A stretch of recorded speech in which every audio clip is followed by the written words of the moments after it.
toward the top of the stretch, smooth like straight. And Colonel Liam is bearing down on the outside. Domestic Spending is trying to put in a bit two in behind horses. From the back of the pack, two Digital Age is in tight traffic there, but finds a way through. And now it is Colonel Liam who strikes the front. Smooth like straight, Domestic Spending closing on the outside. They're coming down to the line, and it's going to be very close. Welcome back to another edition of the Racing Rundown here on YouTube.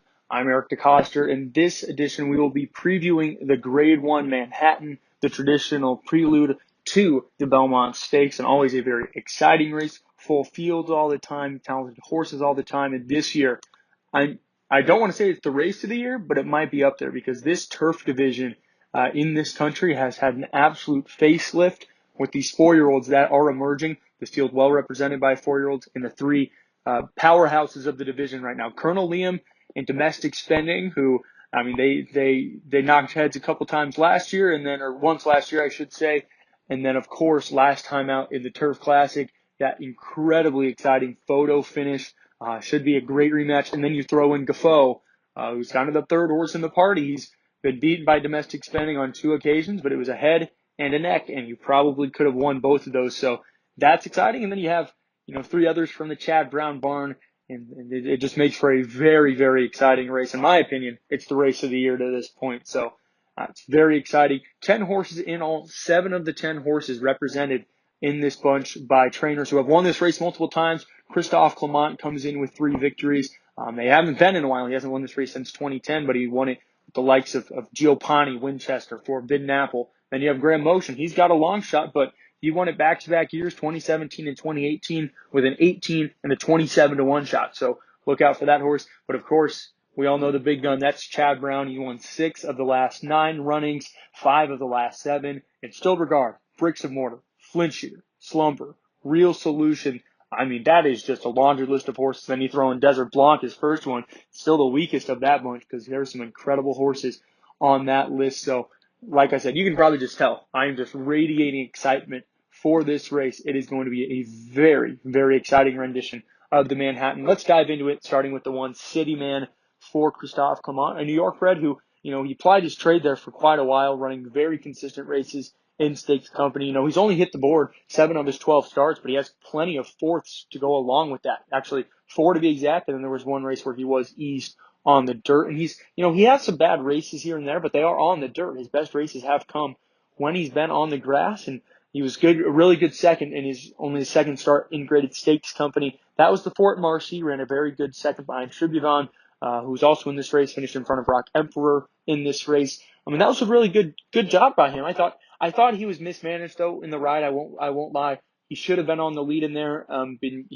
Trevor McCarthy kind of took him back, and he kind of had to settle for second because it was basically a merry-go-round of a horse race. So that didn't work out well for him, but it was still very promising. Performing at a high level in graded stakes company was not something we'd really seen from him to this point. And maybe last year Transylvania you could count, but this, in my opinion, was his best career race that wasn't a win. So that was just very impressive for me, especially in his first start of the year. 0 for 1 at Belmont, but it was a good second coming not recently, but it was second. So he certainly does relish the turf course to some effect. I will say though, he does seem a bit overmatched in this spot. We've never seen him win at the graded stakes level. This is much deeper waters than that Fort Marcy. If it was a weaker group on an off year, perhaps, but this is one of the strongest renditions of this race we've seen in a while. So for that reason, City Man's probably an easy path for me here. The 2 is Bye Bye Melbourne. Talked about Graham Motion's long shots that have won this race in recent years. This could fit that bill. Bye Bye Melbourne hasn't won since last year at Saratoga. He took out the Saranac on a very soft turf course, won it by a head. And he's dropped his last 4 races, but, he's been there every time, including 2 very short defeats, a neck and a nose, a sandwich in between that, a good third, and then Bryan Station at Keeneland on Breeders' Cup weekend. Last time out in the dinner party, finished 4th, didn't have a great trip that day. He certainly would look for better in here. And I think the biggest thing with Bye Bye Melvin is getting out to 1.25 miles is probably going to be his best friend in here. He's never gotten to go further than 1.1 miles. He hasn't necessarily performed well at 1.1 miles. He hasn't won there, but pedigree-wise and physically, he is a big-bodied horse. He has a pedigree suggesting 1.25 miles is right up his alley. So I think that's probably the biggest positive with him, where you can see him take a step forward. That being said, speed figures, if that's what you use as your basis for handicapping, not there. Hasn't won since last year at Saratoga. It was a pretty weak graded stakes. That's another big thing. So there are plenty of negatives to go along with a couple positives for Bye Bye Melvin. Kind of fits the same boat as Cityman, though, probably overmatched in here. The very master of Foxhounds, rather than running last week in the Charlie Whittingham at Santa Anita, a much easier race. They shoot for the stars here, go for the grade one in that big $750,000 purse here in the Manhattan. For Richard Baltas, he showed a lot of talent out in Southern California. Grade two win in the San Marcos in February, but he's followed that up with 2 losses. Now, the San Luis Rey, kind of a weird race because, listen, United won that race. United came back, finished 4th in the San Luis Rey. Say the word, the runner-up came back, has been very impressive since then with a graded stakes win and a grade one placing last weekend. So how do you look at it from that perspective? And then, of course, the Turf Classic last time out, finished 8th in a 9-horse field, only beaten 5 1/4 lengths, was he could have finished a little better. He wasn't too far off some higher placings. That being said, was very overmatched that day by 3 very quality horses in Colonel Liam, Domestic Spending, and Smooth Like Straight. So once again, kind of fits that boat. Seems overmatched by the top guns in this race. He needs a lot to go right for him to have a chance to win this race or even hit the board. He seems like such a talented horse, but I just, based off his last 2 runs, he seems he's a bit over his head in here.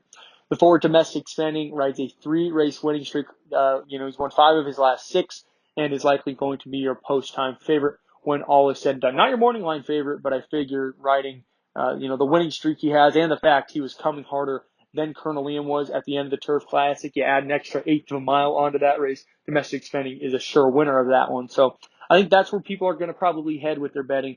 Either way, it's going to be close. But Domestic Spending, nothing wrong. He's beaten Gufo twice. He's beaten Colonel Liam, or I guess dead heated with Colonel Liam, but he probably beats him with an extra, 5 feet or something like that. His only loss did come in a very tough graded stakes last year at Saratoga, where he lost to 2 talented horses in Decorated Invader and get smoking, he's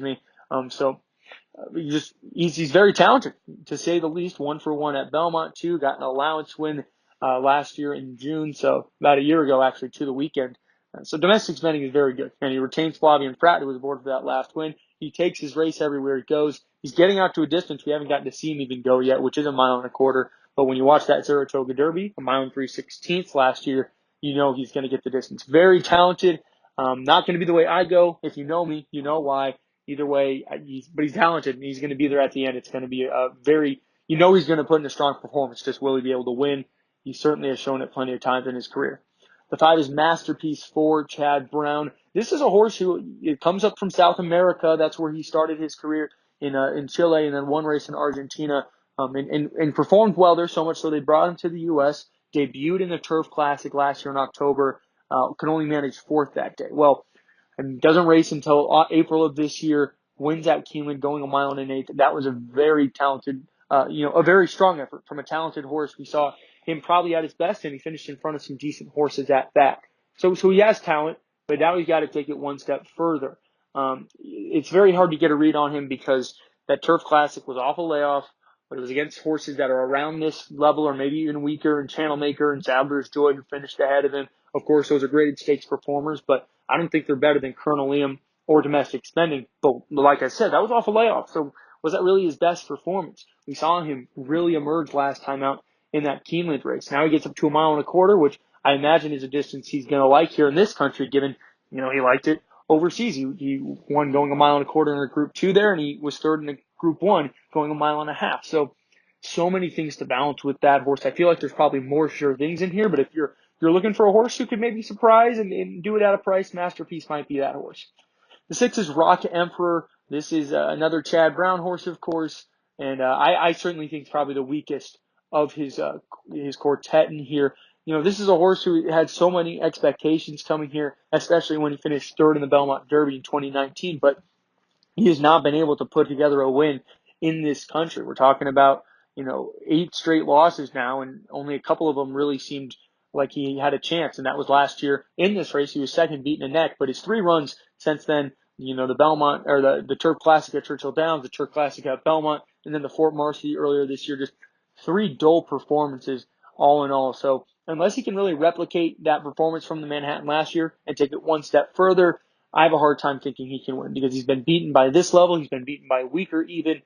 dating back to 2020 and 2019. So I think this horse, he's a money eater. He has blinkers, so maybe he can improve with the blinkers. But at the end of the day, he just kind of seems like a money eater. He's torched the pockets of his bettors, and his last, he's been favored in 4 of his last 5 races and hasn't delivered in any of them. So with the quality of this field, I highly recommend you dodge Rock Emperor because it just has never really come together in the U.S. form, and I highly doubt this is the spot for that to happen. 7 is Channel Cat, comes off a Grade 1 win in the Man o' War, his first win since 2019 when he won the Bowling Green at Saratoga. And this was a huge effort. I mean, this is a horse you could kind of tell with that progression pattern was going to continue to get better as his first start off of a layoff. His first start with trainer Jack Sisterson was a decent run in the Fort Lauderdale, followed by an even effort in the WL McKnight, then takes a small break, good second in the Elkhorn, and then it all culminates in that win in the Man o' War. That was really impressive, went out, but he did kind of get away with an easy lead. Don't know if that's what happens this time round. I don't think it's going to, do him in. I don't think he's going to get burnt out in a speed duel or something, especially with Johnny V aboard. We know how good of a speed rider Johnny V is. But you also have to wonder, Defoe was coming off the layoff. How does he handle, he's probably going to improve second out. He only won by a nose. He was kind of dying out in the late stages. This is a horse who has not been able to put wins together in succession for quite a while, for pretty much his entire career. So those are things you have to balance. Maybe one who could hit the board, set the pace, try to dig in, and then hang on for some late money. But that's about it. Where I think with Channel Cat, as I think horses he beat last time out are going to be even better this time out, and he has those new shooters and the likes of Domestic Spending and Colonel Liam. The 8 is Tribuvant, actually, 2 wins in a row, and they've come at Belmont Park, including the Grade 2 Fort Marcy, which was his first win stateside. He's won 2 of his 4 starts, and then in the Fort Marcy last year, he actually lost. The rein broke in that race. Jose Ortiz, his rein broke in the running of that race, so he obviously wasn't able to do much in there. But this is a good racehorse based off his last 2 efforts. And even then, he's put together strong performances in all 4 races in the U.S. Now he has to take it one step further because, it's kind of like I've said with all these horses, these are deeper waters than any of them have really faced. This is the toughest of the tough, which is why, in my opinion, it's the race of the year. That being said, can he take that one step? Can he step up to the 1.25 miles? And can he perform at, that level and then some? Remains to be seen. It'll be interesting to see what Eric Consell will do, tactics-wise, because he was kind of defaulting to the lead in the Fort Marcy, was able to take him all the way around there. But, Channel Cat's going to be here. Channel Cat does his best running on the lead. Johnny V knows that. He's not going to give that up anytime soon. And then you're going to have some pressing types. City Man, I imagine, will be forwardly placed and challenging, and then maybe even Bye-Bye Melvin.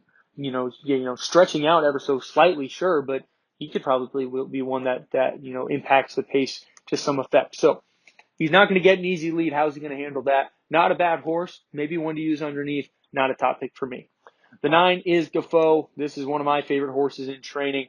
He has a soft spot in my heart, and he's just a very strong racehorse. That being said, he has dropped 3 of his last 4 races, but it was a nose, a neck, and a head in those 3 respective races against Domestic Spending twice and Channel Cat last time out. This is a horse who has a wicked, wicked turn of foot and is still just a monster. We saw it in the Belmont Derby last year over this distance and surface. And he was last early on, far back early on. I shouldn't say last because he was not last. But he's far back early on. They went 50-3 for the half, 115-2 for the quarter, or for the 3 quarters, And this horse just turned it on late, overcame all that, won by only a length, but he was in hand the entire way.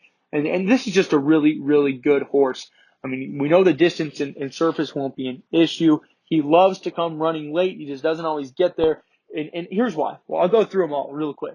Saratoga Derby, he was shifting here, there, and everywhere in the stretch, cost him the win there. Hollywood Derby, it's a little hard to close on that Del Mar track. 1 1/8 is probably on the shorter side for Gufo. He definitely wants 1 1/4 and up. So he just kind of came running late, and even then only lost by, a neck to Domestic Spending, and was just behind Smooth Like Straight, who's probably the best miler in the country. Last time out in the Man o' War, 14 lengths back early on. I mean, so far back. And like I said, Johnny V did an excellent job slowing down the pace in that race and being able to stick around. Defoe had to come from 14 lengths out of it and still only missed by a nose. He's going to have the circumstances here. He's going to come running late. I'm confident he's going to put a very strong performance here. I'm picking him on top because not only is he one of my favorite horses, but but he has the talent to do it. He can hang with domestic spending. We've seen it on 2 occasions. I mean, he's only behind him by a head and a neck. He's finished in front of Colonel Liam before in the Saratoga Derby last year. Now, Colonel Liam's definitely better than that. Domestic spending's better than that. But I also think Defoe's better than that. So I think those are certainly your top 3. I think Defoe's the best of them. And the best part is he's going to be at least third choice. So you're going to find some small value there too. Number 10 is Colonel Liam.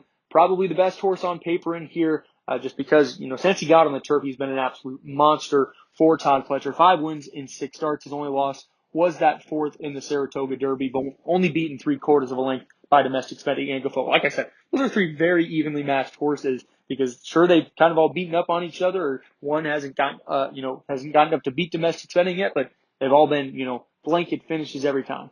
That being said, Colonel Liam now probably, at this stage in the game, front runner to win champion turf horse as we reach the halfway point in 2021 with his wins in the Pegasus World Cup Turf, the Muniz Memorial, and then the Old Forester last time out, taking the bricks and mortar, path to the championship through and through. He's running the same first 4 races of this year that bricks and mortar did. That being said, I did mention Colonel Liam was being caught late in the game in the Turf Classic by domestic spending, led to that dead heat, but with an extra, 5 feet, domestic spending beats him.